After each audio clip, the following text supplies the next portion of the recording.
All right. All right, Corey, I'm out here at 32348, the Pacific Crest School, that weird one that you were talking about. So I'm out here with Kev. Look at that stud. So we just talked to the customer, and Brian wasn't super far off of what we're gonna do. So right now, screams off the road to this basin. The whole parking lot slopes down, and there's basically one flow line at the front of the cars that goes down to the basins right underneath that car. Now, from that car back here, it's pretty tight. It's like 1, 1.5, 2, 2.5, 3, 3.5, 4. So we're gonna take this corner down a little. We're gonna raise this up some, and we just talked to the customer and got approval for some rock. So there's basically a belly that sits in here in the middle where it gets low and tight, and then there's this high side. So we're gonna take the high side down a little.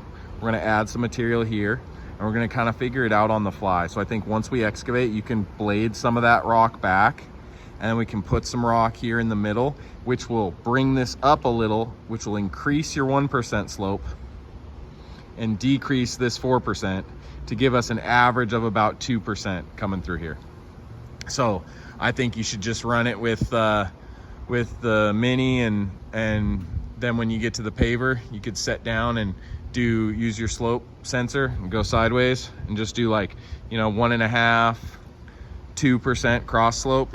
And once you get your lower start point, just run that out all the way to the drain, or do a string line from the drain on one pass up, and then run your cross slope this way, paving out.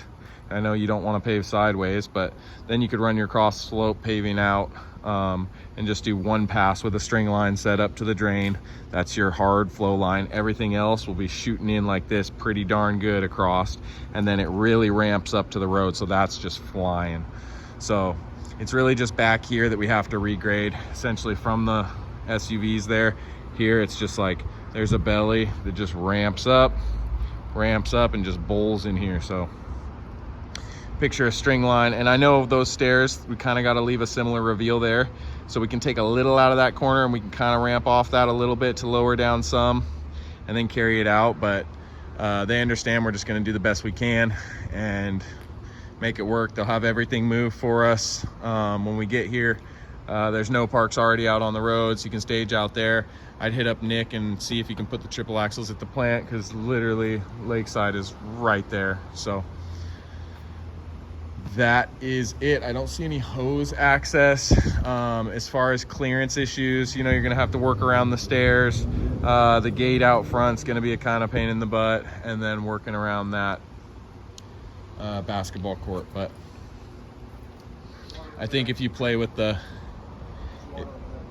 oh, Kevin said there is water access over there on the building, which is great.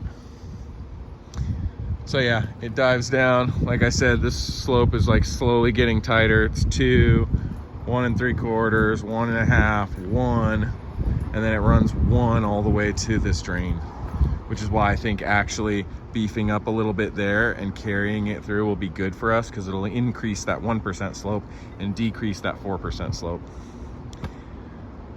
And then your cross slope's golden. So if you set that first pass with a string line, so that your water comes down all the way to the drain. I would even create a new flow line, 1 paver pass out, so I'm not inverting or anything. Then you can just set and match that and just run slope uphill and pave on out. I hope that jargon made sense.